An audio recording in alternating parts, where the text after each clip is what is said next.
अद्भुत है हमारे महादेव।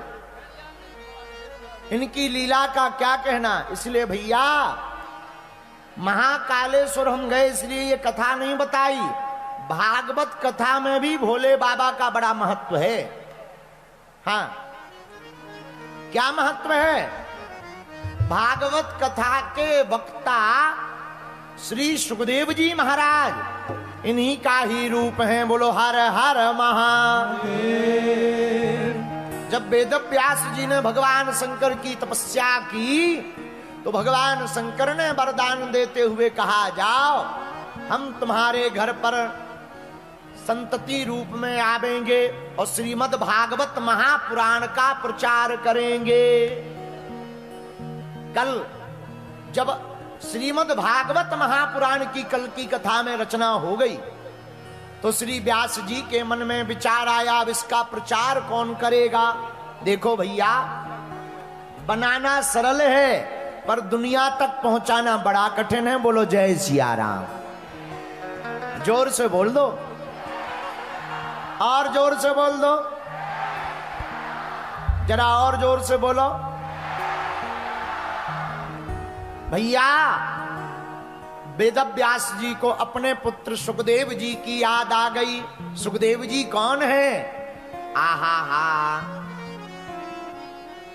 एक बार भगवान शंकर कैलाश पर्वत पर बैठे थे, पार्वती जी सामने, पर भोले बाबा तो ध्यान में मगन। नारद जी पहुंच गए।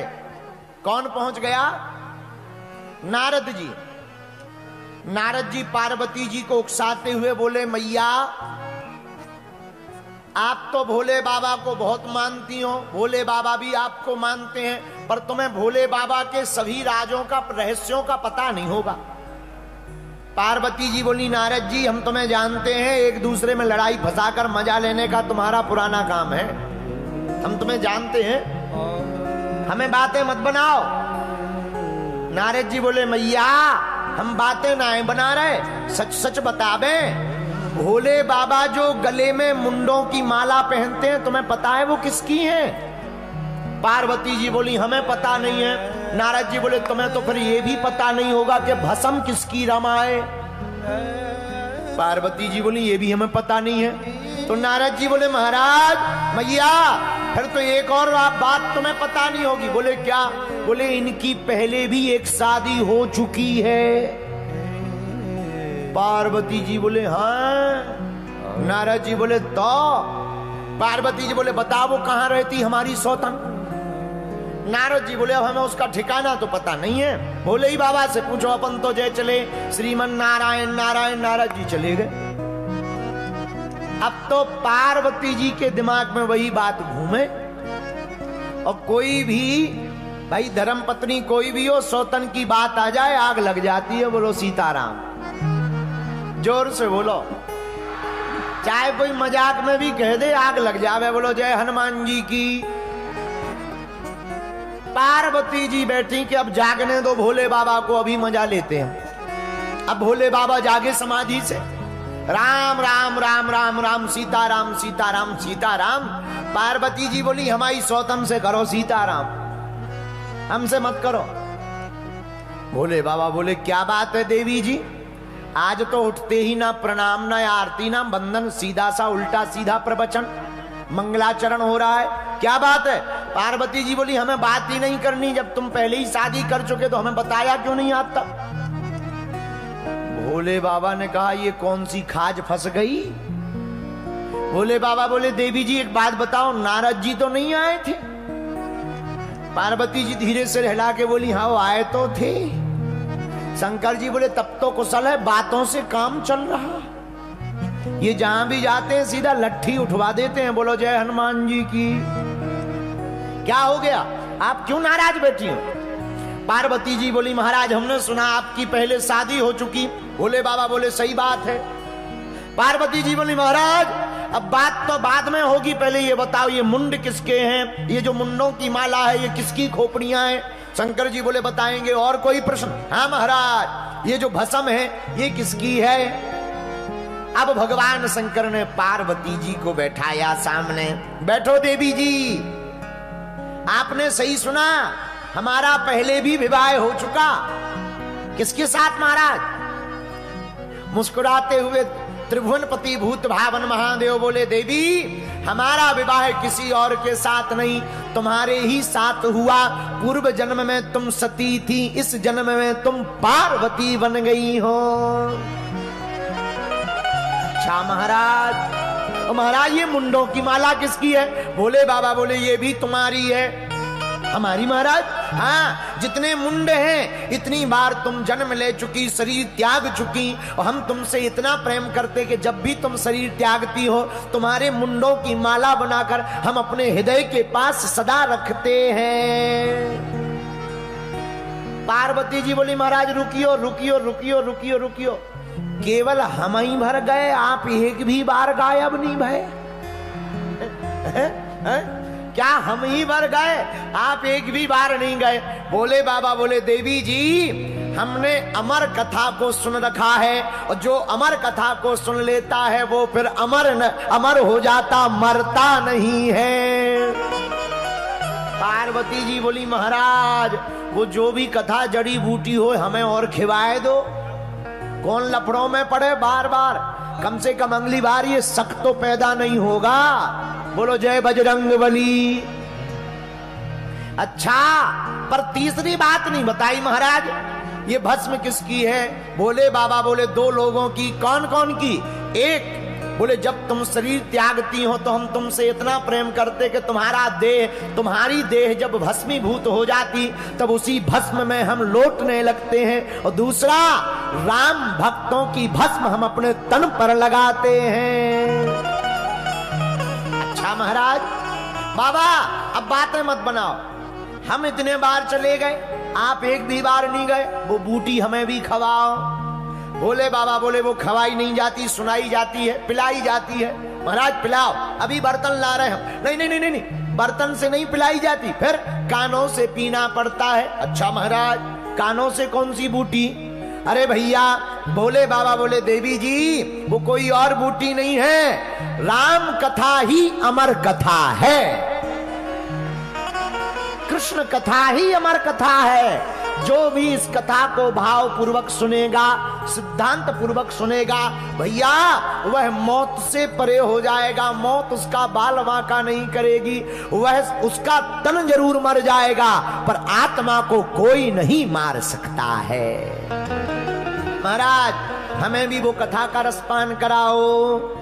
भोले बाबा ने डमरू बजाई, जितने भी पशु पक्षी थे सब कैलाश पर्वत के भाग गए, लेकिन एक छोटा सा तोता उसी बरगद के पेड़ के ऊपर रह गया, वो भाग नहीं पाया, छोटा था। भोले बाबा ने कथा सुनाई, पर कथा होते के बीच में पाप उठे अकुलाए, या सोवे या लड़ पड़े या उठ के भग जाए। कथा के बीच में एक खतरा होता है, पूछो क्या? कई बार तुम देखना कथा के बीच में इतनी बढ़िया नींद आती है, इतनी बढ़िया नींद आती है कि बिस्तर मिल जाए तो 6 महीना उठे ही ना, कुंभकर्ण जैसे ऐसा लगता है। हाँ बोले क्यों?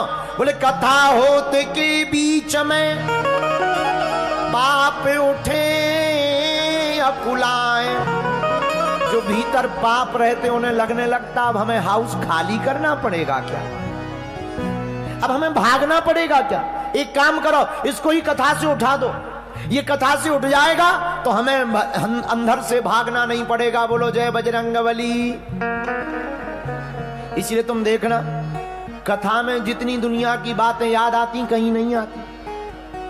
हाँ सबसे ज्यादा, और बुरा ना मानना, इंदौर के पागलों तन से पूजा कर रहे, आज के डेट में लोग तन से पूजा कर रहे, मनवा गया बाजार, और कैसे रीझे सांवरा जुड़े न दिल के तार। ज्यादातर लोग आजकल तन से पूजा कर रहे, और मन तो मार्केट में इंदौर के घूम रहा, चाट पकौड़ी खा रहा, इंदौर का पोहा प्रसिद्ध है, बढ़िया खा रहा है, फिर कहते गुरुजी कृपा नहीं होती ठटरी के बरे नक कटा है। भाई तन से पूजा करोगे तो कहां से कृपा हो जाएगी? बोलो जय बजरंग बली की। उपाय क्या है? मन से पूजा करनी चाहिए। अरे राम राम सब कोई भजे, पर दशरथ कहे न कोई, और जो एक बार दशरथ कहे कोटि यज्ञ फल हो। अच्छा ये दशरथ क्या है? दशरथ, दशरथ, ये दशरथ क्या है? दशरथ कोई आदमी नहीं है, 10 रथ हैं और 10 रथों के ऊपर बैठा है मन, जो अपनी 10 इंद्रियों के ऊपर रूपी मन से बोलता है राम राम, उसी को एक बार के राम कहने में ही करोड़ यज्ञ समान फल प्राप्त हो जाता है। बोलो सीताराम। अरे जोर से बोलो, थोड़ा और जोर से बोलो। भोले बाबा ने भैया अमर कथा सुनाई। अमर कथा में पार्वती जी बीच में सो गईं, तो जो तोते का बच्चा ऊपर बैठा था उसके कानों में अमर कथा गई तो चेतना आ गई, और चेतना इतनी प्रबुद्ध आई कि वो बुद्ध और प्रबुद्ध बन गया। तो जब पार्वती जी सो गई तो कथा में बीच बीच में जवाब देना चाहिए। हाँ महाराज बढ़िया कह दी, हो हाँ जय हो। ये बीच बीच में बोलने से कथाकार का मन लगा रहता है कि तुम्हें समझ में आ रही। बोलो जय बजरंग बली। कुछ लोग तो वरना ऐसे बैठ जाते जैसे घर से पिट करके आए हो गए। हाँ, घर से पिट करके आए हो अपनी, बिल्कुल यहाँ पर बिल्कुल आराम करने आए। एक आदमी हमें मिला, हमका एक बात बताओ तुम कथा में क्यों इतनी ज्यादा क्यों कथा में जाते हो? बोले घर में 3 घंटा कम से कम बच तो जाते। हमका मतलब है, बोले घर में रहो सो पत्नी की बातें सुननी पड़ती, कम से कम पत्नी से तुम ठीक हो गुरुजी। बताइए, बाद में पता लगा वो भी मूसा खेड़ी का था। बोलो सीताराम सीताराम। तो भोले बाबा ने कथा सुनाई, वह सुख यानी तो तोता बीच बीच में जवाब देने लगा। जब बीच बीच में जवाब देने लगा, ओ हो कहते अमर कथा शिव शंकर भोले दानी, हुंकारी भरे माता पार्वती।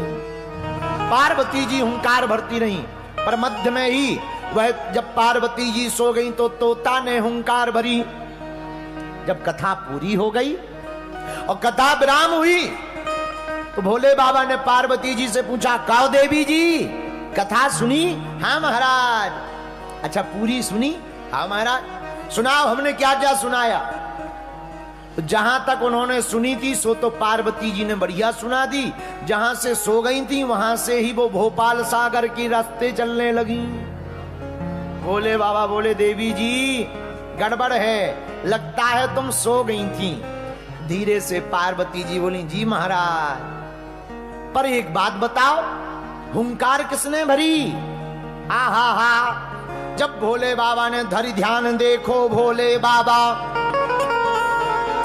जैसे ही ध्यान धर करके देखा, कौन है जिसने हमारी अमर कथा को सुना?